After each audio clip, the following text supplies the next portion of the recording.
What's up, YTPC? This is DSG Pipe Smoker with another pipe smoking video, and today I am doing a tobacco review on Pembroke. Now, it's been a little bit since I smoked it all in the jar that I had it in, which was this one, so I repurposed it, and now I've got Sir Walter Riley in it. But I did get a sample of it from Berg, did manage to smoke all of it, and got a pretty good idea of what it is. And what it is, I was kind of surprised about this because the topping threw me off a little bit. It tasted very similar. Like maybe they took a blend and tweaked it a little bit and decided to rename it. Esoterica, that is. A lot of companies do that. In fact, a lot of companies will make a new blend, or they'll buy out a company and they'll have an entire line of tobaccos that are basically just repurposed blends from their main line. A good example of that is Lane with Captain Black. This is similar to that, but it's a lot more straightforward. What Esoterica did is they literally took Margate, their heavier English blend, and they added a cognac topping. And this kind of threw me off because when I first smoked it, it tasted very similar to like whiskey or bourbon, but it wasn't quite the same. That being said, I'm not really a big liquor drinker. When I drink, I tend to drink beer. Occasionally I'll drink liquor if I'm trying to get drunk, but, I'm not really that big into the higher end whiskeys or bourbons. So I didn't really have a good feel for this blend at first. It took a little bit to get my head around the topping. I have had orange cognac before, but that's not what this tastes like. Like I said, the topping is very similar to a bourbon or a whiskey, but it's a little bit different than that. So, because it's Margate that they're doing this to, and because it's a topping, a very distinctive topping, and a very heavily influenced topping in terms of how it behaves in the blend, I would say that this is more of a crossover English arrow. I've heard some people say that it's still in English because it's got Latakia in it. It is Margate after all, and Margate is an English blend. It's a good argument for that. And I've heard some people say that it's an aromatic, again because of that relatively heavy topping to it, but it's not so heavy that it takes away from the main Margate blend. And it does give Pembroke kind of a unique feel to it. So with that 3.5 minute intro out of the way, let me stop this video real quick. I'm going to show you the cut and the appearance of the tobacco. Sec. Hey guys, so this is Pembroke. Took it out of the jar this time so I wouldn't fumble with it, but as you can see, it's a very dark and good mixture of dark and bright colored tobacco, very, very finely cut. It likes to sort of clump and stick to itself, so I'm letting it sit out for a few minutes before packing it. But yeah, like I said, it's a very, very fine cut. Has a good mix of dark and bright colors, just like Margate was. So you can definitely tell that this is basically the same thing as Margate. So as you can see, even down to the cut, it is Margate. One thing that's obviously very different about this, in terms of the appearance and the aroma, is the aroma. It's got that topping to it, and the topping, like I said, is a very whiskey, bourbony kind of smell to it, but the smokiness will kind of be in that forefront still with the aroma. So it's a good mixture of the two. I find that bourbon and whiskey toppings go really well with Latakia. Like, for example, what was it called again? The Cellar blend from the Frogmorton series. That's a good one. Anyway, back to Pembroke. Smoking mechanics. It's very similar to Margate. Surprise, surprise, because it is Margate. Packs and lights, exactly the same way. Very easy to pack. It is possible to overpack it, though, because of how fine the tobacco is. It tends to want to clump together quite a bit. It came at about the same moisture content, but what I've noticed about this is, as with most aromatics or most crossover aero blends, the more you let it dry out, the more the topping tends to dry out before the moisture in the tobacco. So, I would say dry it out, but do be careful about that. Unless, of course, you bought Pembroke with the full intention on getting Margate, which is understandable. Same body, you know, it's kind of a medium full. It's just under Dunhill Nightcap in terms of body. It's about a medium full flavor. No real nicotine hit to it. Nice thick smoke. Burn rate is very similar to Margate. The only thing I really noticed, smoking mechanic wise, that's different from Margate is this burns a little bit hotter than Margate. It doesn't bite or anything, it tends to burn noticeably hotter. When I say noticeably hotter, I don't mean significantly hotter.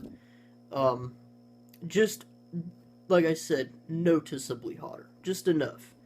So, I would say if you're used to Margate and you haven't tried this, maybe slow the pace down a little bit from what you would, compared to what you would smoke if you were smoking Margate. What else? That's really it about smoking mechanics. I've done a review on Margate, like I said, because this is basically Margate with a cognac topping. It's very, very similar. Again, the only real difference is it tended to get a little bit hotter than Margate did, especially if you didn't dry it out. As far as pipe preferences go, I decided to take a little bit of a different approach with this blend, knowing what it was, and knowing that I would probably get the same results as I did with Margate in terms of trying to figure out what smoked best in it. So what I tried to do instead was figure out which pipes I had that brought out the topping the best, and it turns out my meerschaum pipe and my corncob pipe bring out that cognac topping better, while still maintaining the blend overall. And the topping doesn't really overwhelm the flavor profile at all. It's definitely there, but it's a good combination. It's really what you want.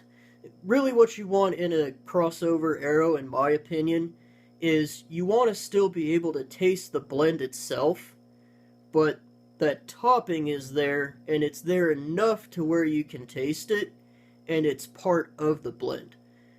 While at the same time it doesn't overpower the blend, and it turns into basically an aromatic. Doesn't necessarily do that with this blend. Again, topping is not overpowering at all. I feel it's very balanced. And I felt that it was very balanced in the corncob and the meerschaum pipes, even though they brought out the topping a little bit more.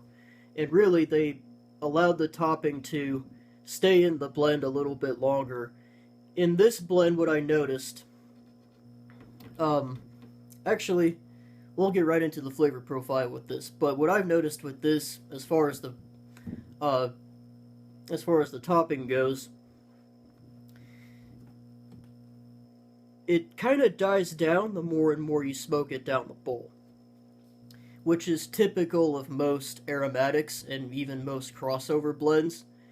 The more you smoke it down, the more it tend to burn off that topping, and the more you'll get the actual tobacco blend itself rather than just the topping. That happened with this, but it didn't happen as significantly with meerschaum or with corncob pipes.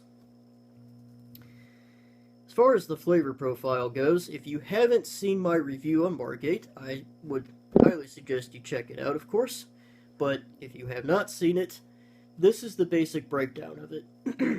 Because Pembroke is basically the same thing, but with that cognac topping, as I mentioned many, many times before already. It's a very savory kind of smokiness. It doesn't really have that overwhelmingly campfire, in-your-face kind of smokiness that a lot of English blends have. Especially ones that are kind of in the range that this blend is. This blend in Margate. And then, when you start getting down the bowl, that's when you start to lose the strength of the Latakia, unless you're smoking it in a pipe that really, really brings out Latakia, like something you would typically choose as your Latakia pipe, as your dedicated Latakia pipe or dedicated English blend pipe.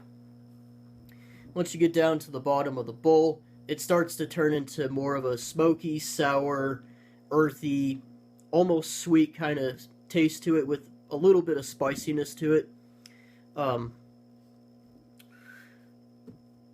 like I said, that cognac flavoring starts to die down. In the meerschaum pipes, or the meerschaum pipe that I have, and the corn cobs that I have, I noticed that it didn't die down as much towards the bottom. It tended to stay with the blend a little bit better. Briars, I didn't get to smoke it in too many briars. I got to smoke this blend, again, because of the small sample size, I got to smoke this in my Dagner P5 Devil Ants. And what else? I think I smoked this in